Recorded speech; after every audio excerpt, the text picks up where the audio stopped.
So it's my pleasure today to introduce a fellow coworker, Louis Bausell, who's been with the city for 24 years, and he is the landscape specialist for the city. So when you look at all the landscape islands around the city with the trees, the beautification in our right-of-ways, all those things are the responsibility of Louis, and tree trimming and leaf blowing and collecting leaves and all kinds of things. But one of the things he also does, which will be near and dear to your heart really soon, is related to scheduling the snow removal. You might think, well, why are they not doing my street today? Why did they do this part of town another time? Well, Louis is going to talk to us a little about that.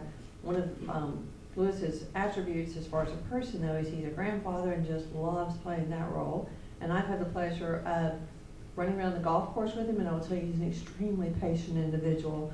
So I appreciate that, and he's an amazing cook. Please welcome Louis Bausell.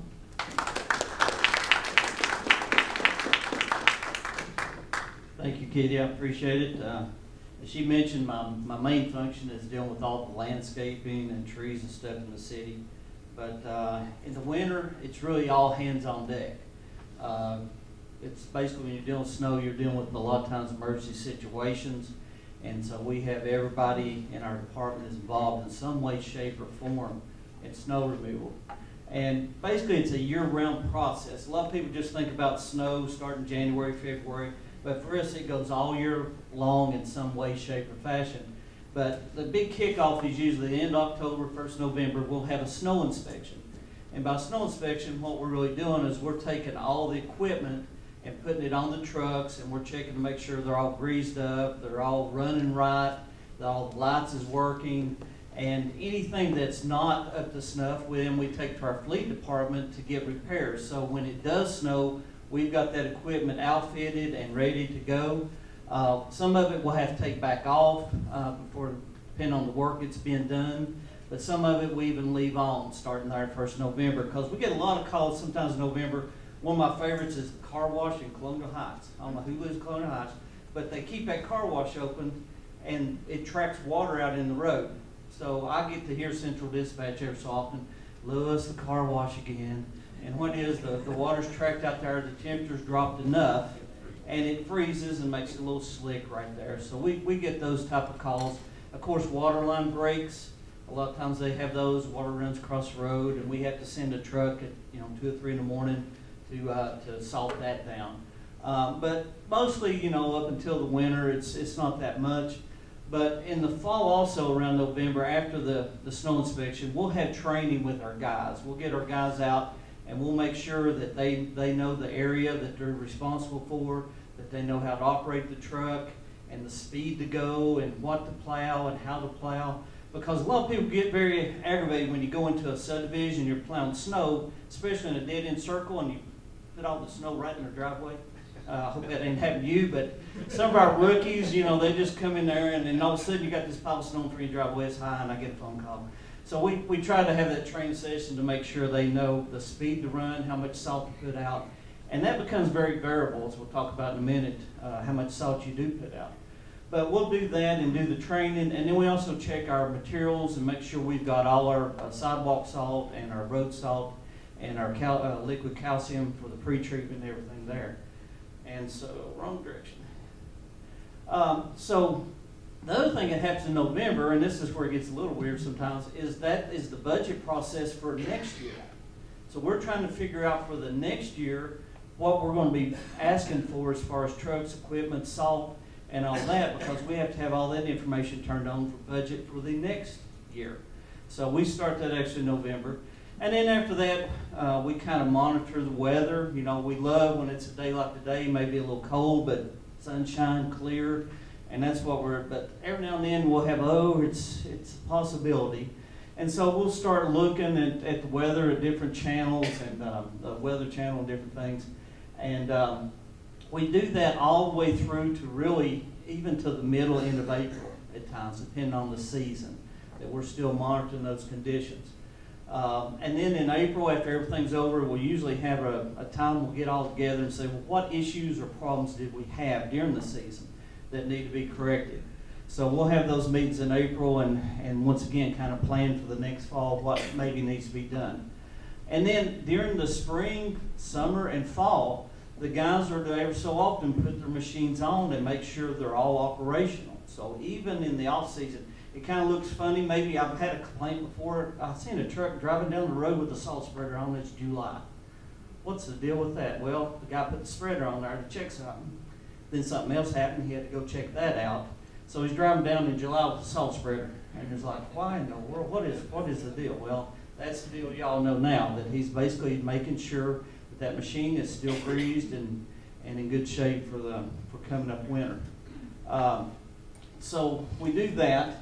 And then when you come to an actual event, so let's say that today it looks great out there, but they're calling for 2 to 3 inches of snow on Saturday, for example, Christmas Day. And we have been in on Christmas Day. It doesn't matter if it's snowing on Christmas Day, we're out. But basically, we monitor, and if something's coming in, we try to figure out when it's going to start and how much it's going to be. And if it's possible, we try to pre-treat. If you've ever drove down the road and you see like these lines in the pavement, that's where the calcium chloride, the liquid brine, is put on the roads. So if we know it's not going to rain before it snows, we're 100% sure, then we'll go in and we'll put the brine out. And we have 3 different routes and 3 different trucks. And for it takes about 24 hours, 24 to 30 hours, depending on the equipment, how much it's down, to basically treat all the areas, all the hills, and all the main roads. So if you see those lines, that means you better get yourself ready. Get your bread and your milk next door, because it's probably coming if we're doing that. We can't do that if it's going wrong. People, why didn't you pre-do this storm? Well, if it starts out as a rain and turns to snow, it's just washing it off, and it's just a waste of money. And of course, sometimes we get fooled. They say it's just going to snow, it's going to drop fast, and the snow's going to hit. So sometimes we get fooled, but most time, if possible, we try to pre-treat, but not always. And then about 8 to 10 hours before the event actually happens, we actually try to sit down in the snow shed, and we'll go through and look at what trucks are down, what people's on vacation, who's got COVID, things of that nature, to make sure we know what we've got as far as resources to do the snow. And all the guys will get their trucks out, put their stuff on, do their pre-trips, make sure everything's working. That gives fleet a little time to make some minor repairs if need be. It's not like they can do a huge repair, but if it's just something small like a headlight out or something on the plow, they can take care of that. Of course, at times, we hate it, but sometimes it just snows and we don't know it's coming. You know, we just, all of a sudden, it's just like, oh, it's going to miss us, it's going to go north, and next thing you know, it comes through and we got 2 inches of snow. If that's the case, every employee in our department knows they're on 24 call. They can be called at any time, day or night. And those are a lot of fun calls I have to make sometimes 2 or 3 in the morning. Hey, I need you to come in. Of course, most of them don't care for that. But we'll get that 8 to 12 hours ahead. And one of the things, we do it all on the computer now, but we have a board that we put down all the trucks, all the routes, all the equipment, and we assign everything. And we also look at our shifts, because snow doesn't hit perfectly. It's always hitting at the time you don't want it to. So we have to look at guys that's come in at 7 and they're getting off at 3:30, but yet somebody's got to be here till 11. So we have to decide who's going to stay from 7 a.m. to 11 that night, who's going to go home and come back at 11 at night to work till 11 the next day. But once we make that transition, we run 12-hour shifts, usually 2 crews, so they'll come in and be there for 12 hours. So we fill out the board and make sure that everything's good, because the very first of the storm is the most important part. We want to hit the road running, because if you start out and behind, you stay behind. And so we're trying to get that started. And this is one of the greatest improvements in the city in the 24 years I've been here, is the amount of equipment we now have. We didn't have half this much when I started before. Of course, we got all this annexation that happened too, but we have 28 pickup trucks now. I think when I first started, we had maybe 8. And we really like the pickup trucks because they're so versatile. They can get into all the neighborhoods and all these areas. We also have 9 single axle trucks, 7 tandem trucks. That's the big ones that mostly run Stone Drive, John B. Dennis, 4-lane, stuff like that. And then we have the liquid brine trucks, which you see a picture here, where they're doing the pre-treatment. And then we have the crews that do the sidewalks, so we have some pickups used for that. We also have backhoes and loaders and different things. And so the shift usually consists of about 40 people each shift. You might think, oh, you need that many people? Yeah, Kingsport's got pretty big over the years. So the great thing is, right now, at times we have as much equipment as we do people. At some point, it changed. It used to be we had more people and we had equipment, but it's about equal now. And so the event starts, either me or Greg Willis, which is other supervisor. I usually take the midnight shift. I'll come in at about 10:30 and work till the next day about 11, and Greg usually runs the days. So we even ourselves go to the 12-hour shifts, and Fleet basically splits their guys up where they can cover for repairs the entire time. So they go to 12-hour shifts just like we do. As far as materials, we now have two, I don't know how many knows and been out Colonial Heights, but we have a salt bin out there, as well as the one at our main offices there at 609 Industry. And between all those bins, we have about 4,500 tons of road salt. We have about 2,000 gallons of calcium chloride, about 200 bags of sidewalk salt. That varies, but we always try to keep at least that much. And then all the other stuff, and you see the last one there's chainsaws. And you think about snow, why do you need a chainsaw during snow?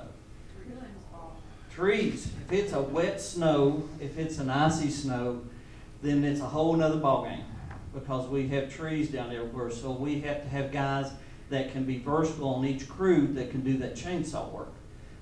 Because to do it properly, do it safely, you can't always just throw a chainsaw in anybody's hand.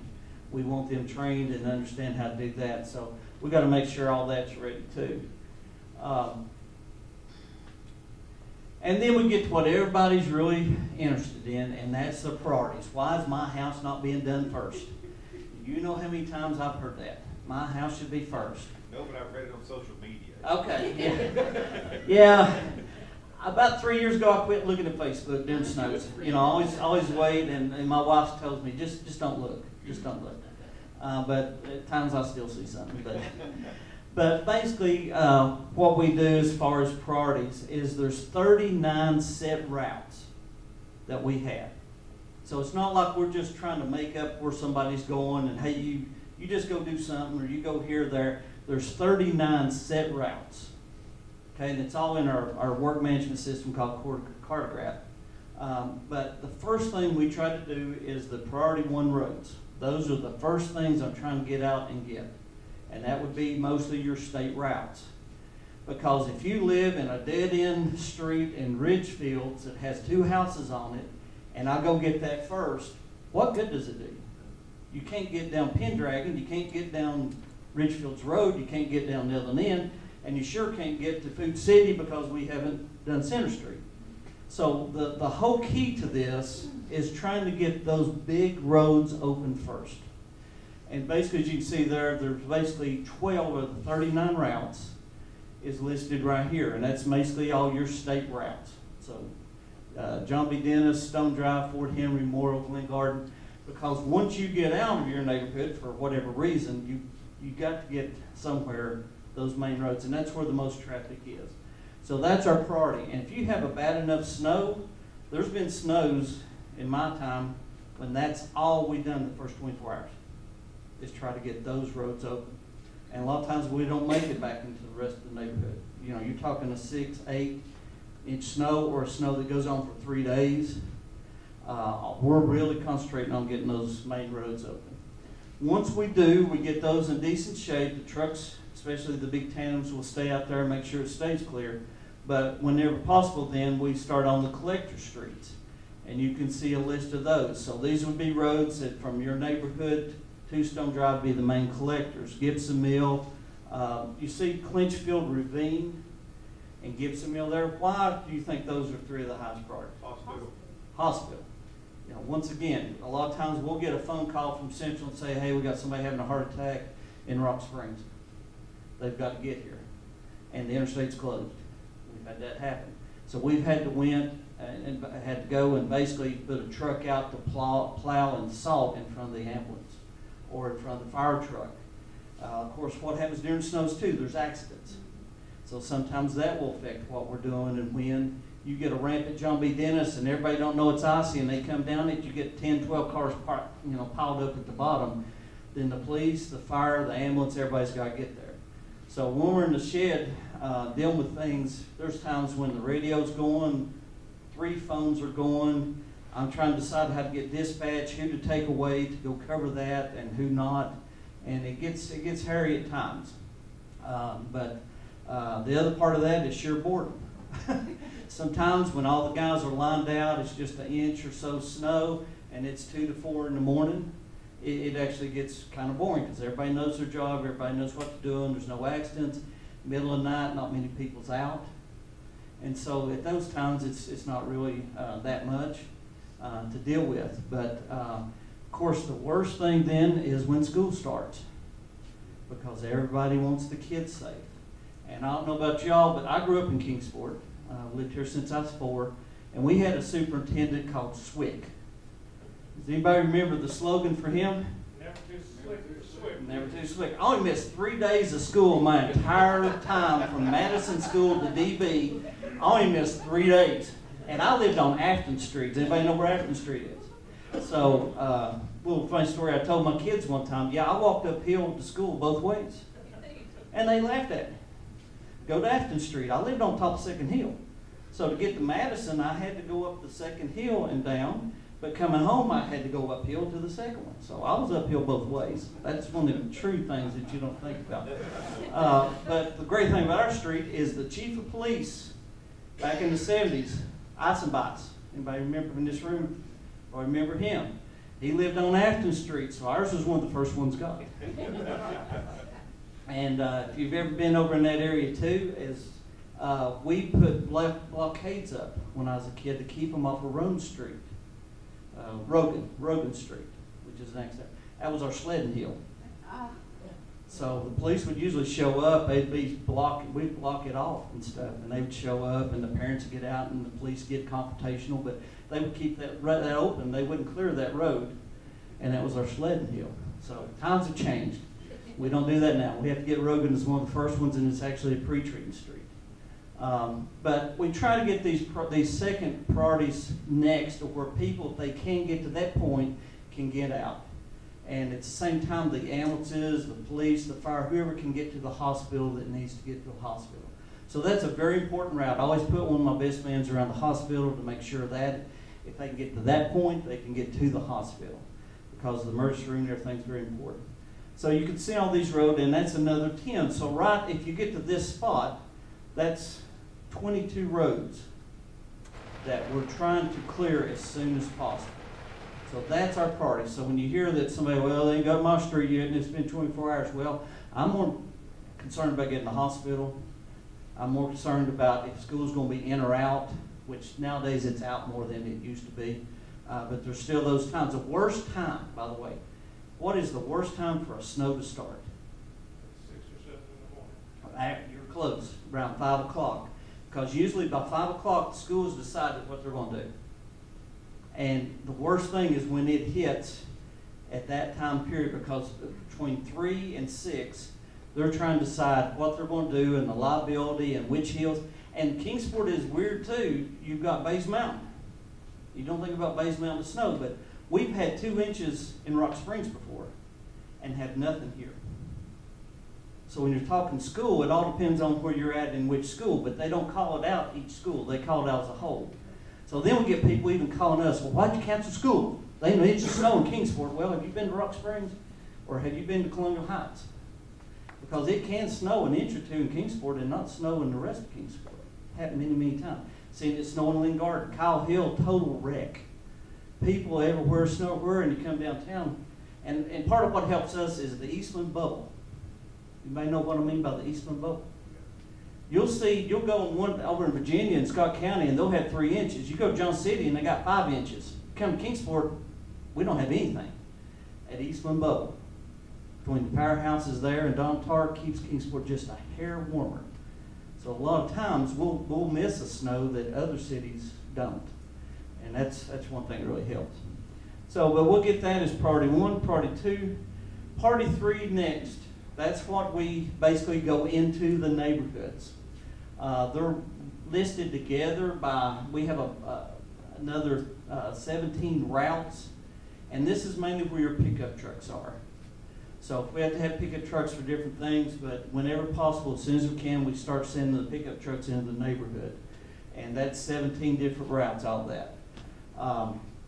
And when you go into a neighborhood, we're always trying to get the worst areas first. Has anybody drove down Clark Street? You know where Clark Street is? All right.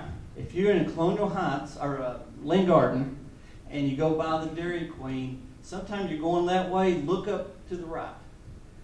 That and Abilene and Afton and Rogan, those are some of the steepest hills in Kingsport. High Top and Lynn Garden is another one. So we try to get those first. Because if you're driving that truck, you're dreading doing Clark. We've had a guy go up halfway up Clark and he ended up over there at that gold for sale place. You know, where he went up and he come down and couldn't stop. A lot of those hills, when it gets real bad and they don't get them first, we have to back up and salt, come down and wait a little while, then back up and salt until we can get to the top of the hill. Because if you're like me, I'd rather see it coming than coming down that hill backwards in no control.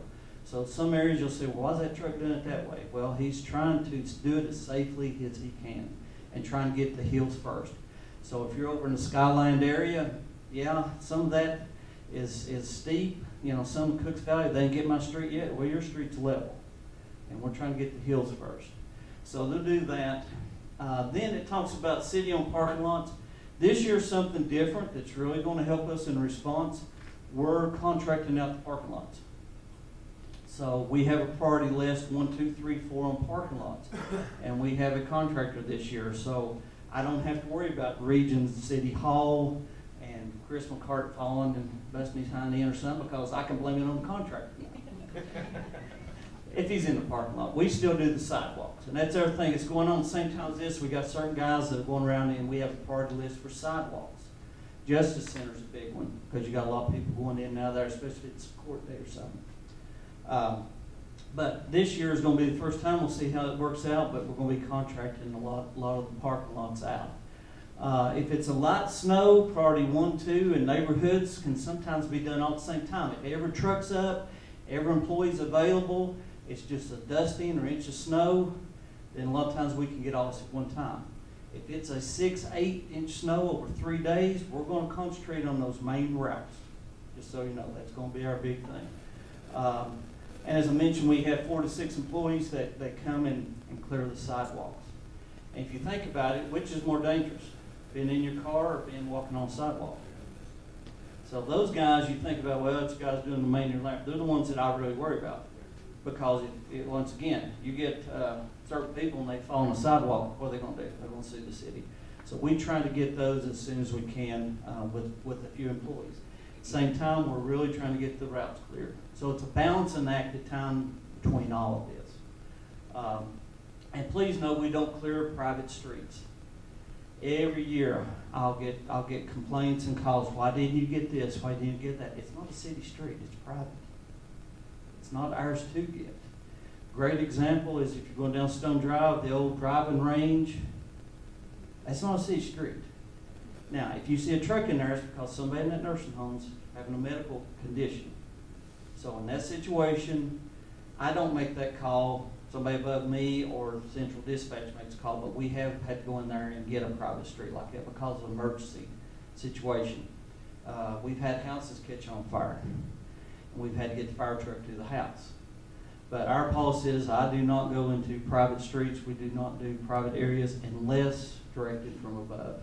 And a lot of times that's hard in the middle of the night. I have to make a call, but because everybody's in bed. But we do not clear private streets. We have the main desk here. It's usually where I'm sitting with everything going on. You can see the computer. You can see the phone. It's actually got 3 lines on it. You see the fax machine, which we use it for a phone now. I don't know who still uses fax machines, but we use it as a phone. And we got the map behind us. We got another board with all the stuff on it. We got everything on the computer. And we track everything. We track how much salt, how many hours is used on every single route. Part of the reason we do that is the state of Tennessee pays us back for the state routes. We get so much money for the employee, for the truck, and for the salt used on those. So we have to keep good records. So I can go through and tell you how much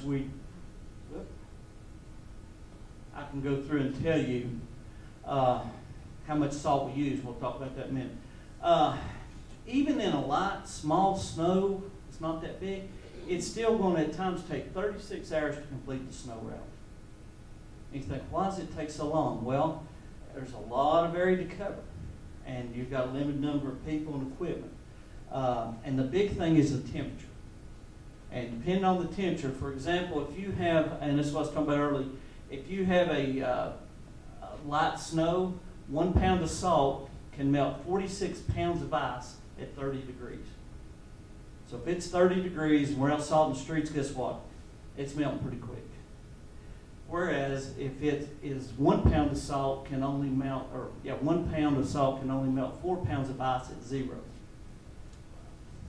That's a big, huge difference. And our guys have to adjust depending on the conditions. So if they're going down Stone Drive, somebody's like, well, why is the road so wide? Well, I've had complaints before. We didn't get a certain road. I went and checked on it. It was salt. Because the guy was salting as if it was 0 degrees when it was actually, say, 25 degrees. And those adjustments on that spreader, there's adjustments on, you can adjust how much it's thrown out. So depending on the temperature, depending on the amount of snow, all depends, and it's a balancing act, once again, with the operator to make sure he's putting the proper amount of salt on. And the other thing, if you're going faster, if you're in a truck going so fast, it's not coming out as much as if you're slowing down. So a lot of times you'll see some salt at intersections. That's because they're trying to avoid an accident. And so you might see some extra salt at those at times. But once the snow event is completed, we start cleaning up the trucks, because the last thing we want to do is all that salt to sit on the trucks. So we have a washout pad behind the building, and whenever unless it's below 0, once they finish, the next shift will come in and they'll clean up all the equipment and get it cleaned up for the next event. A few facts you might not know is on last year we had 7 events. So you think, well, it didn't snow much last year, but we had 7 of what we call events. One of those was a non-event. They was calling for 2 or 3 inches, and we didn't get nothing. That didn't mean I didn't have to be in here for 12 hours working. So we counted an event. As you can see, last year we used about 20,000 gallons of liquid because we did do some pre-treatment. We only used 1,300 tons of salt. That really wasn't that much. 10-year total. In the last 10 years, we've had 53 events. We've used almost 20,000 tons of salt and almost 30,000 gallons of liquid. And you see, that ain't much. Well, we just started this a few years ago on the pre-treatment as part of that. And once again, any storm that starts with rain, we can't use that. So we've got a 10-year average. So on average, we'll have about 5 events in the city. That varies from, I think the lowest is 2 up to the most maybe 10. But we average about that, and about 2,000 tons of salt and about 3,000 gallons of liquid as far as how much stuff we use. Any questions? I'm curious what's the lifespan on the salt and the pre-treatment? If you don't use it in a season, does it have a shelf life, or? The question is about the pre-treatment of calcium chloride. The calcium chloride, if you come to our shop, is stored in big, not drums, but big containers. And what we do is we mix it. We take the calcium chloride and we have a mixing trough. It's basically looks like a very big trough. And we put so much calcium chloride in that, so much road salt, and so much water, and that is mixed up. And once that's mixed up, we have to test it to make sure we've got the correct levels of all 3. It's kind of weird to use a radiator sample, if you know what I'm talking about there, when you check the radiator fluid. The density of that is the same. So we mix all that together, and then that is put into the truck you've seen, with the tank in the back, and sprayed out. So we only mix up, every time the truck comes in, we have that mixed up and ready. So at the end of the event, all we're really disposing of is what's pre-mixed. We still got everything else in the tank. So it's a mixture that we make ourselves. Does that answer your question? Other questions? How does it affect you related to school? Changes your routes? It does, in that that priority to have everything done at night. When I come in at 11 and they're saying we're planning on having school, I got to make sure everywhere bus is going to run has been checked. Schools does their own salting of their parking lots. They come by and get the salt at our place, put them on the trucks and go get the parking lots. But the schools will call sometimes. We had a snow last year where they called and said everything's great, and then I get a call saying, no, it's not great. We just now got to fix the alley, and for some reason it's slick over here, and we had to dispatch trucks to get that cleared out, even though the rest of it looks good. So yeah, the schools greatly affect that. That's why we love when they're out. It takes a little bit of the pressure off of us. So that's a big concern at times. The other thing is events. If you're having a big event, say at Meadowview, they don't like missing that money. You know, they want to have that event. So sometimes the priorities will change a little bit for that event. Or like if you're having something at the Senior Citizen Center, that may mean I go over there and make sure everything around that's a little clearer. Of course, we don't take away from our priority one routes. Unless it's some big, huge emergency, we don't take from that. But yeah, schools affected.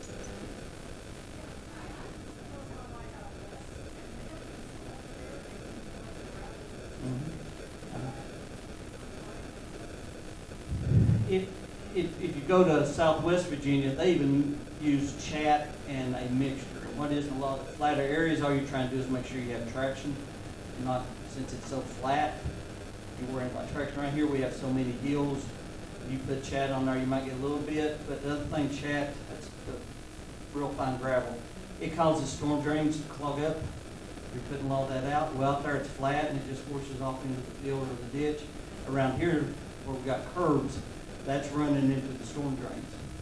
And then our storm drain guys have got to get that out, because next thing you know, there's an area flooding because all the water's running into that basin can't flow. So we don't use that because of the cleanup, because of having concrete and gutter streets. I know in Scott County they use a mixture. They'll mix some salt with chat in areas.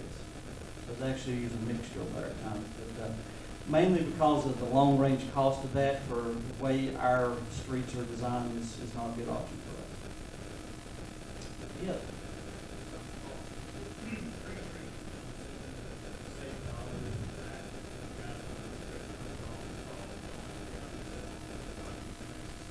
I would love with the people in this room to tell you yes, but I will not. What the pre-treatment does more than anything is that snow or whatever form falls, it basically forms a water level between the asphalt and the snow or ice. So when we come through with the plow, it cleans off.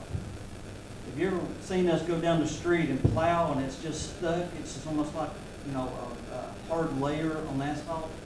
That's what's happening. One of the things with the pre-treatment is, first of all, it will do some, as you mentioned. If it's a trace snow, yeah, that will stay clear. But the main thing we're trying to do there is get that water layer between the asphalt and either the ice or snow, where it doesn't adhere to that asphalt or that concrete, where we come through and scrape it off.